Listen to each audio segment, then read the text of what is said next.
कहानी के स्टार्टिंग में हम जियांग फैमिली के सीईओ मिस बॉन को देखते हैं, जो अपने दोनों निकम्मे नालायक बेटों के लिए बहुएं ढूंढ रही होती हैं। मिस बॉन अपने ऑफिस स्टाफ के सुपरवाइजर से बोलती है कि कल जो दो लड़कियां इंटरव्यू में पास हुई थीं, जिन्हें मैंने अपने दोनों बेटों के लिए चुना था, क्या उन दो लड़कियों के साथ मेरे दोनों लड़कों का बिहेवियर कैसा रहा, कोई बात सेट हुई या नहीं। तभी सुपरवाइजर मुंह को टेढ़ा करते हुए बोलता है कि आप ही देख लो। जैसे ही मिस बॉन दोनों लड़कियों की हालत देखकर शॉक हो जाती है, क्योंकि लड़कियां रोते हुए मिस बॉन से बोलती है कि मिस बॉन, आपको पता था कि आपके दोनों बेटे दिमाग से सन्नकी है और उन्हें लड़कियों से सख्त एलर्जी है। अगर ये बात हमें पहले बता दिया होता तो हम कभी इंटरव्यू देने के लिए नहीं आते। और फिर दोस्तों दोनों लड़कियां रोते हुए वहां से चली जाती है। तभी मिस बॉन को गिल्टी फील होती है। तभी बोलती है कि जियांग फैमिली वर्ल्ड की टॉप 4 फैमिलीज में से एक है, फिर भी मेरे दोनों बेटे सिंगल हैं। लोग आखिर क्या सोचेंगे। इन दो नालायक बेटों की वजह से मुझे लोगों में ऐसे कब तक शर्मिंदा होना पड़ेगा। तभी सुपरवाइजर बॉन से बोलता है कि आपका बड़ा बेटा सेम, जो कभी लड़कियों से बात भी नहीं करता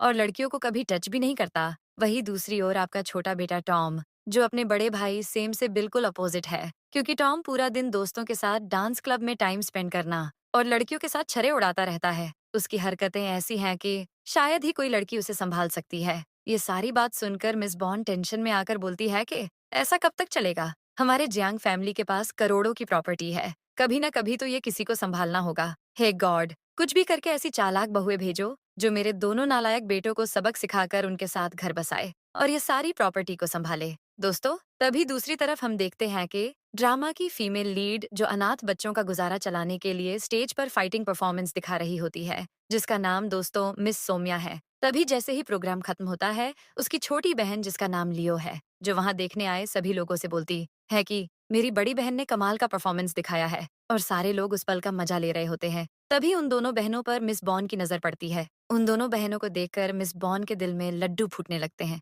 मिस बॉन सोचती है कि दोनों बहनें मेरे लिए परफेक्ट बहुएं हैं, क्योंकि एक बातों में लाजवाब है तो दूसरी की स्किल से भरी मास्टर। वाह गॉड, क्या चमत्कार कर दिया आपने। थोड़ी देर बाद प्रोग्राम खत्म होने के बाद जैसे ही प्रोग्रामर दोनों बहनों को कम पैसे देता है, तभी कम पैसे को देखकर लियो प्रोग्रामर से बोलती है कि क्या तुम भूल तो नहीं रहे हो, हमारी डील $600 में हुई थी, ये तो सिर्फ $200 है। अच्छा, तो मैं तुम्हें $600 दूंगा, वो भी तुम्हारे इस घटिया परफॉर्मेंस के लिए। शुक्र करो कि मेरा दिल बड़ा है, इसलिए मैं तुम्हें $200 दे रहा हूँ। ये बात सुनकर चिल्लाते हुए लियो उसे रिप्लाई करती है कि तुम बकवास मत करो। मैंने अपनी आंखों से देखा कि सभी लोग प्रोग्राम का फुल मजा ले रहे थे। ओए बेवकूफ लड़की, बकवास बंद करो। अगर तुमने फिर से शोर मचाया तो मैं तुम्हें पुलिस के हवाले कर दूंगा और थाने में तुम्हारे खिलाफ एफआईआर दर्ज करूंगा कि बीच रास्ते में तुमने भीड़ को जमाया और शोर मचाने की कोशिश की। रहे तुम्हारे ये $200 भी तुम्हें गंवाने पड़ेंगे। तभी गुस्से में आकर सोम्या उसे बोलती है कि मैं तुम्हें मार दूंगी कमीने। तभी तुरंत लियो उसे रोक लेती है और बोलती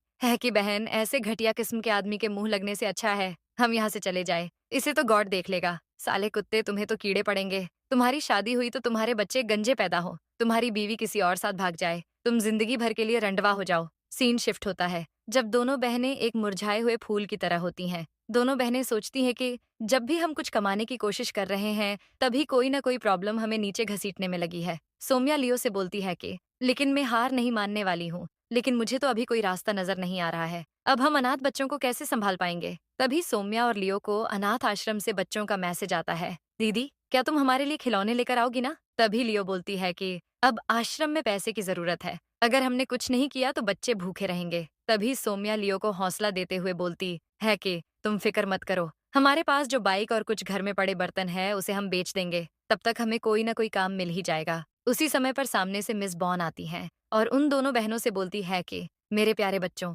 तुम्हें पैसे की जरूरत है ना, और मेरे पास तुम्हारे लिए एक नौकरी है जिसमें तुम्हें $10,000 मिलेंगे। ये सुनकर दोनों बहनें शॉक हो जाती हैं। क्या $10,000? तभी मिस बोन उन्हें अपने बंगलों में लेकर जाती है। तभी उन्हें बोलती है कि बस तुम्हें जियांग फैमिली की बहू बनना है, फिक्र मत करो, तुम्हें शादी करने की कोई जरूरत नहीं है और ना ही बच्चे पैदा करने की। इसके बदले में तुम्हें एक्स्ट्रा मंथली इंसेंटिव भी मिलेगा और ये आलीशान घर में तुम जो चाहो वो कर सकती हो। ये सारा कुछ तुम्हारा है। तुम्हें घुमाने के लिए ड्राइवर और तुम्हारा ख्याल रखने के लिए हाउसकीपिंग सर्विस भी अवेलेबल है। पहले तो दोनों बहनें लालच में आ जाती हैं, लेकिन सोम्या थोड़ी चालाक होती है, इसलिए उसे कुछ गड़बड़ी लगती है। तभी लियो मिस बॉन्ड से सवाल करती है, आपने तो यहाँ गोल्डन अपॉर्चुनिटी रखी है, ये सुनकर तो यहाँ लाखों लड़कियों की भीड़ लगी होती, तुम्हें हमारी ही क्यों जरूरत है। तभी ये सुनकर सुपरवाइजर उनकी बातों का जवाब देता है, शायद आपको पता नहीं है कि हमारे यंग मास्टर्स का बिहेवियर थोड़ा हार्ड एंड सनकी लेवल का है। क्या सनकी लेवल का? तभी थोड़ी देर बाद सामने से मिस बॉन के दोनों बेटे सेम और टॉम की एंट्री होती है।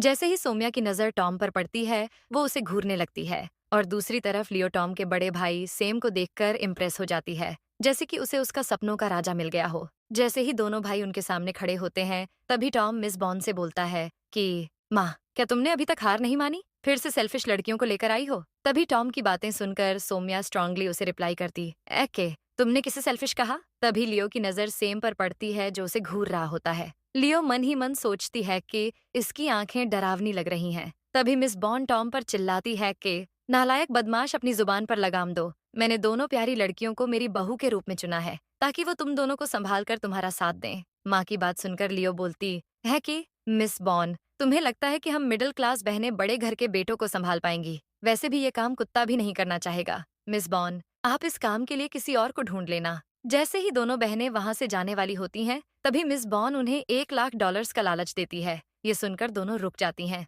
अगर तुमने एक दिन में मेरे बड़े बेटे सेम को बोलने के लिए मनाया और टॉम को उसकी मनमानी करने से रोका, तो मैं तुम दोनों को $1 लाख तुरंत दूंगी। दोनों बहनें एक दूसरे को देखकर बहुत ज्यादा खुश होती हैं और सोचती हैं कि अब आश्रम के अनाथ बच्चों का गुजारा इन पैसों से आराम से हो जाएगा। माँ, मैंने तुम्हें समझाया कि मुझे फ्रीडम चाहिए, मुझे शादी नहीं करनी है। तभी सेम सोचता है कि शादी यानी किसी रैंडम लड़की के साथ सुहागरात बनाना, इतनी घटिया हरकत मैं कतई नहीं करना चाहता। तभी दोनों बहनें जोश में आकर डिसाइड करती हैं कि भले ही इस काम को कोई कुत्ता भी नहीं करना चाहेगा, लेकिन अब हम करेंगे। तभी टॉम गुस्से से बोलता है कि तुम दोनों थर्ड क्लास लड़कियां हो, अपनी औकात भूल चुकी हो क्या? तुम मेरी वाइफ बनने के लायक नहीं हो और तुम्हें मैं पहले ही वार्निंग देना चाहता हूँ कि गलती से भी मुझसे पंगा मत लेना, वरना अंजाम बहुत बुरा होगा। जैसे ही सोम्या टॉम की उंगली पकड़कर उसके हाथ को दर्द देने की कोशिश करती है, उसकी ताकत देखकर टॉम सोच में पड़ जाता है कि ये लड़की कितनी ताकतवर है। और सोम्या उसे बोलती है कि मैंने आश्रम में जिद्दी बच्चों को ठिकाने लगाया है,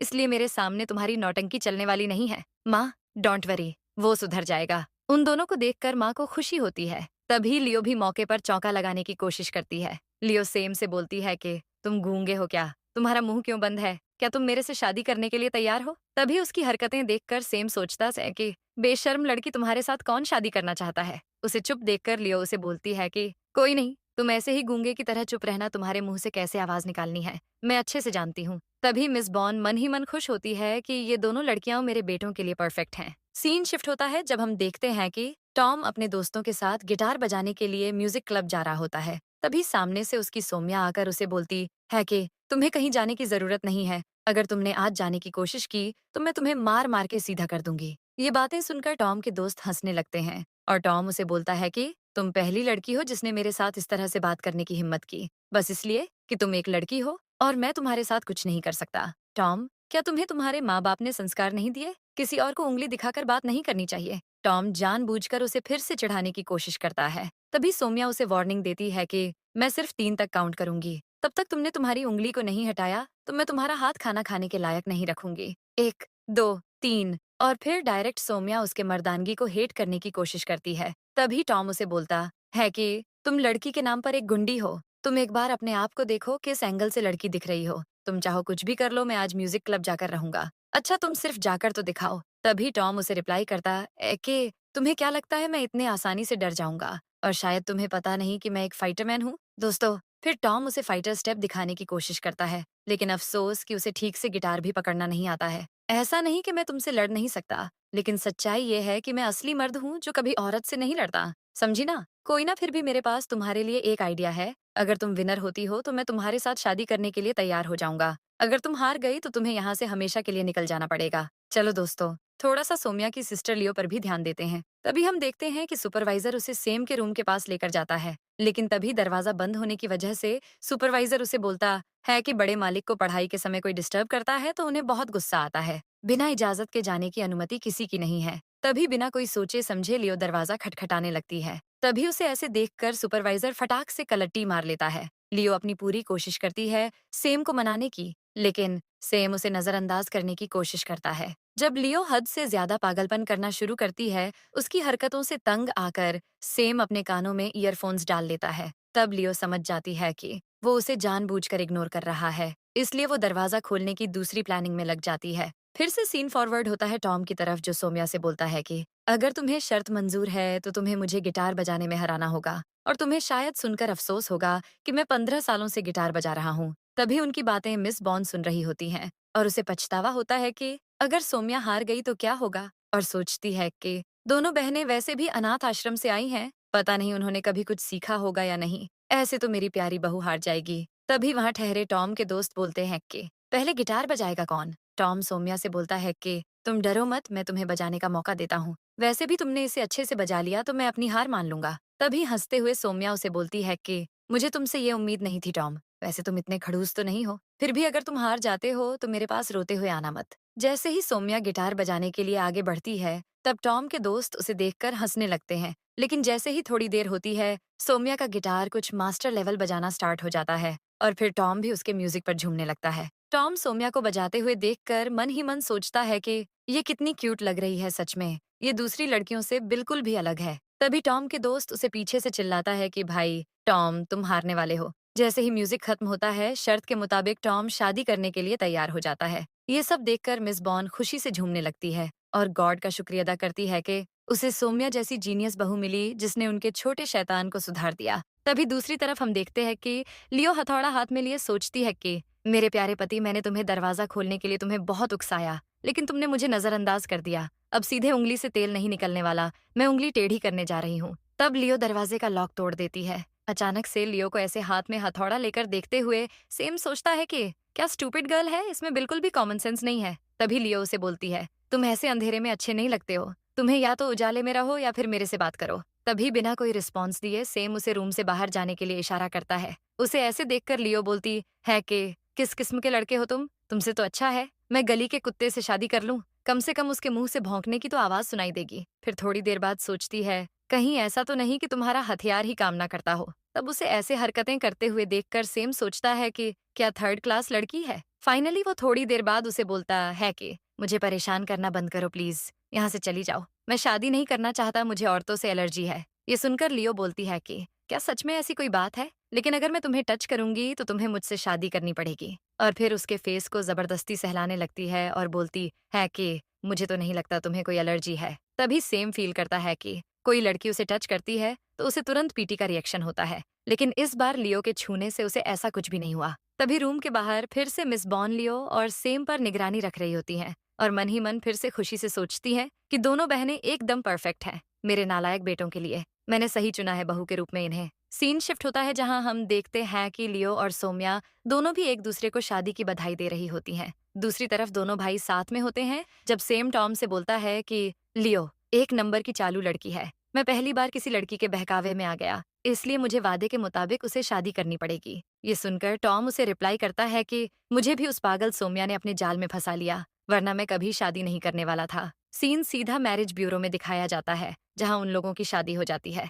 मैरिज आइडेंटिटी कार्ड देखकर दोनों बहनें बहुत खुश हो जाती हैं और मन ही मन बोलती हैं कि हमारा तो जैकपॉट लग गया। चलो अभी वादे के मुताबिक हमें मिस बॉन से $1 लाख भी तो लेना है। सीन शिफ्ट होता है जहां डील के मुताबिक मिस बॉन उन्हें $1 लाख देती है और बोलती है कि अगले महीने में तुम्हारे अकाउंट में $1 लाख ट्रांसफर कर दूंगी। मिस बॉन सुपरवाइजर को बुलाकर उन दोनों के लिए सही गहने मंगवाती है। गहने देखकर दोनों बहनें खुशी से पागल हो जाती हैं। उनकी खुशी आसमान छूने लगती है। मिस बॉन उन्हें बोलती है कि आज तुम्हारी शादी की पहली रात है, तुम्हें अपने रूम में जल्दी से जाकर आराम करना चाहिए। ये बातें सुनकर सेम और टॉम शॉक हो जाते हैं कि अब हमें फिजिकल होना पड़ेगा। तभी लियो और सौम्या दोनों भी बोलती है कि माँ, ये तो डील में नहीं बोला गया था। मैं तुम्हारी बातों को समझती हूँ कि कॉन्ट्रैक्ट में ये नहीं लिखा गया था, लेकिन अब तुम शादीशुदा हो, वैसे भी जियांग परिवार की बहुएं हो। तुम मेरे दोनों निकम्मे बेटों के साथ अगर तुमने जियांग फैमिली का साम्राज्य खड़ा किया तो सारा कुछ तुम्हारा ही तो है। तभी चालाक लियो सौम्या से बोलती है कि मिस बॉन शायद सही बोल रही है। अगर हमें पैसे चाहिए हमेशा के लिए तो हमें इनकी बातें मान लेनी चाहिए, तभी तो हमें लाइफ टाइम पैसे मिलते रहेंगे, वरना हमें ऐसे कोई पैसे नहीं देगा। और साथ ही हम जियांग परिवार की बहुएं भी बन जाएंगी और आश्रम में बच्चों को किसी बात की कमी नहीं रहेगी। बात तो तुम्हारी सही है, वैसे भी ऐसा गोल्डन चांस मिस नहीं करना चाहिए। दोनों बहनें माँ से बोलती है कि डोंट वरी माँ, आज से बच्चे पैदा करो, मिशन स्टार्ट हो जाएगा। ये सुनकर टॉम अपनी माँ पर भड़क जाता है कि मैं इस लड़की के साथ कभी बच्चा नहीं पैदा करने वाला। तब सौम्या उसके करीब जाकर उसे बोलती है कि तुम इतने बुरे तो नहीं दिखते, तुम्हारे साथ बच्चा पैदा करने में मजा आएगा, लेकिन मुझे समझ नहीं आ रहा है कि तुम बच्चा पैदा करने में क्यों हिचकिचा रहे हो। कहीं ऐसा तो नहीं कि तुम गे हो। उसकी हरकतों से मिस बॉन हंसने लगती है। टॉम उसे सोम्या पर चिल्लाने लगता है कि बकवास बंद करो, मैं पूरी तरह से फिट हूँ और एक रात की बात नहीं है। मुझे तुम जैसी लड़की में कोई दिलचस्पी नहीं है। वैसे भी मुझे म्यूजिक क्रिएट करने जाना है। सोम्या अपनी बहन लियो को इशारा करती है कि अब तुम अपने पति को मनाओ। लियो तुरंत फटाक से उठाकर सेम से बोलती है कि मेरे प्यारे हस्बैंड जी, तुम्हारा भाई तो शायद निकम्मा है, लेकिन तुम तो सेक्स कर सकते हो ना। वैसे तुम्हारा सीना तो मर्दों जैसा फौलादी लग रहा है, लेकिन हथियार कहीं जंग तो नहीं खा गया है ना। सेम गुस्सा होकर वहां से चला जाता है। मिस बॉन उन लोगों से बोलती है कि मैं मेरे दोनों बेटों का हाथ तुम्हारे हाथों में सौंपती हूँ। माँ, तुम टेंशन मत लो, आज की रात के बाद उन दोनों में जरूर बदलाव नजर आएगा। मिस बॉन और दोनों बहनों की बात सुनकर टॉम अपने भाई से बोलता है कि तुमने देखा, दोनों पागल लड़कियां पैसों के लिए कुछ भी करने के लिए तैयार है। अभी तो वो पैसों में अंधी हो चुकी है, लेकिन उसे पता नहीं कि मैं उसे जल्द से जल्द डिवोर्स ले लूंगा। तभी सोम्या अपनी बहन से बोलती है कि सेम से बचकर रहना, वो जितना शांत दिखता है उतना ही सनकी भी लग रहा है। तुम उसे संभाल कर रहना। अच्छा, ऐसी बात है, लेकिन मुझे लगता है कि वो बाहर से ठंडा और अंदर से गर्म है। वो तो मेरे आसानी से काबू में आ जाएगा। संभाल कर तो तुम्हें रहने की जरूरत है, क्योंकि टॉम एक नंबर का शरारती कुत्ता है। वो तुम्हें काट भी तो सकता है। कोई नहीं बहन, हम पूरी कोशिश करेंगे बच्चे को पैदा करने की, चाहे अब उसके लिए उनके साथ जबरदस्ती क्यों ना करना पड़े। सीन शिफ्ट होता है जब टॉम अपने रूम में नाइट ड्रेस पहनकर होता है। वो सोचता है कि सोम्या, तुमने अगर मुझे छूने की कोशिश की तो मैं तुम्हें छोड़ दूंगा नहीं। और फिर मेंढक को हाथ में लेकर सोचता है, अब मिल गया रास्ता तुम्हें डराने का। जैसे ही वो मेंढक को बेडशीट के नीचे छुपाने की कोशिश करता है, तभी उसे सुहागरात में काम आने वाली चीजें नजर आती हैं, जिसे देखने बाद वो और भी घबरा जाता है। तभी सामने से सोम्या आ जाती है। उसे ऐसे देखकर वो बोलती है कि उसे देखकर घबराने वाली क्या बात है, वो तो हर कोई नाइट में यूज करते हैं। तुम एक लड़की हो, तुम्हें शर्म नहीं आती ऐसी बात करने से। जियांग टॉम, तुम 25 साल के हो चुके हो और मैं भी अभी वर्जिन हूँ, फिर शर्माने की क्या जरूरत है। और ये मेंढक लेके तुम मुझे डराना चाहते थे। और फिर सोम्या उसे बेड पर धकेल देती है और अपने कपड़े उतारकर उसके शरीर पर चढ़ जाती है। टॉम उसे बोलता है कि तुम इतनी नॉटी कैसे हो सकती हो। सोम्या उसकी बातों का रिप्लाई करती है कि अभी थोड़ी देर पहले तो तुम मुझे बोल रहे थे कि तुम एक मर्द हो। मुझे तो ऐसा फील हो रहा है कि तुम सच में गे तो नहीं हो। अगर ऐसी बात है तो कोई बात नहीं, तुम मुझे सिर्फ अपना स्पर्म दे दो ताकि हम बच्चा तो पैदा कर सकें। तुम मुझे बहकाने की कोशिश मत करो, समझी। मेरी भी अपनी फीलिंग्स है। मैं तुम्हें लाइक नहीं करता हूँ। तुम्हारे लिए सही होगा कि तुम डिवोर्स पेपर पर साइन करके मुझे तलाक दे दो। मैं तुम्हारे साथ बच्चा क्या, तुम्हें छूना भी नहीं चाहता। शायद तुम्हें पता नहीं कि तुम्हारी माँ बच्चा पैदा करने के लिए मुझे पैसे देती है, और माँ की खुशी के लिए मैं सब करने के लिए तैयार हूँ। इसलिए आसानी से मान जाओ, नौटंकी नहीं करो तो बेहतर होगा। तुम जैसी बेशर्म लड़की के साथ बच्चा पैदा करने से अच्छा है किसी सुअर के साथ टाइम स्पेंड करूं। तुम्हारे बगल में सोने से अच्छा है मैं म्यूजिक क्लब में म्यूजिक लिखने जाऊं। ठीक है, जैसी तुम्हारी मर्जी। वैसे भी आज रात ये बड़ा सुनहरा बेड सिर्फ मेरा होगा। दरवाजा उधर है, निकलो फिर यहाँ से। तरफ हम सेम को देखते हैं, जो लियो को देखकर सोचता है कि शायद वो डरी हुई है। इसलिए वो उसे बोलता है कि अगर तुम्हें डर लग रहा है तो तुम कल डिवोर्स पेपर पर साइन कर देना, हम तलाक ले लेंगे। मैं तुम्हारे साथ आज कोई जबरदस्ती नहीं करूंगा। तभी फटाक से गले का बल्ट दिखाते हुए लियो उसे रिप्लाई करती है कि डार्लिंग, मैं तुम्हारा इंतजार कर रही थी। और जोश के साथ बोलती है कि जान, मैंने ये चीजें सिर्फ वीडियोस में देखी थी, लेकिन समझ नहीं आ रहा है कि आज रात सबसे पहले कौन सा इस्तेमाल करूं। किसने कहा तुम्हें सुहागरात के लिए ये चीजें जरूरी हैं? ये सुनकर लियो उसे बोलती है कि क्या इनकी जरूरत नहीं है। तभी लियो एक पट्टी लेकर उसके आंखों पर लगा के उसे किस करती है। तभी सेम को गुस्सा आता है, क्योंकि उसे ये हरकतें बिल्कुल भी पसंद नहीं होती हैं। ठीक है, अगर तुम्हें पसंद नहीं है तो मैं सोने जा रही हूँ। वैसे भी आज बहुत थकान फील हो रही है। जैसे ही दोनों बेड पर सोए हुए होते हैं, तभी लियो सोचती है कि मुझे किसी भी हाल में बच्चा पैदा करना होगा, तभी मुझे पैसे मिलेंगे। दूसरी तरफ सेम सोचता है कि लियो सिर्फ मुझे पैसों के लिए प्यार करती है। अगले दिन सुबह में जब लियो अपनी कमर पकड़ते हुए सोम्या के पास जाती है, तभी सोम्या उसे देखकर बोलती है कि लगता है रात में ज्यादा ही घोटाला कर दिया है तुमने। वैसे भी शादी की पहली रात थी ना, इसलिए ज्यादा हार्ड फील हुआ होगा, है ना तुम्हारे पति? तुम्हारी बैक साइज कैसी लगी? अरे, जैसा तुम सोच रही हो वैसी कोई बात नहीं है। हमने कुछ नहीं किया। क्या कुछ नहीं किया? कहीं ऐसा तो नहीं कि उसका हथियार ही छोटा हो? ऐसी कोई बात नहीं है। वो बाकी मर्दों से बिल्कुल अलग है। उन्होंने मुझे बताया कि अभी उनके दिल में मेरे लिए कोई फीलिंग्स नहीं है। उसे थोड़ा टाइम चाहिए। वैसे तुम्हारी रात कैसी रही? ना ही पूछो तो अच्छा है। साला बंदर की शक्ल वाला काम कम, नौटंकी ज्यादा करता है। ऐसे हम उन्हें काबू नहीं कर सकते। कोई और प्लानिंग करनी होगी।